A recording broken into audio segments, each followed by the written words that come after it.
Pokud váš telefon nejde opravit, odneste ho do knihovny.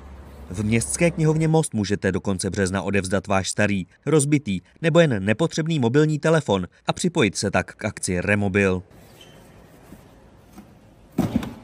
Remobil to je 4. ročník charitativní a zároveň ekologické akce, kdy vlastně se sbírají právě do této krabice nepotřebné telefony. Za každý kus odevzdaného a recyklovaného mobilu navíc poputuje 10 korun na dobročinné účely. Z vybraných telefonů Remobil podpoří charitativní organizaci Silou hlasu, která podporuje handicapované, kterým umožňuje lepší život tím, že ovládají třeba silou hlasu nebo svým hlasem počítač, mobilní telefon, nebo si otevírají dveře, třeba vozíčkáři si otevřou vchodové dveře a tím se jim ulehčí ten život. Vloni lidé odevzdali při akci v Mostě 49 mobilních telefonů.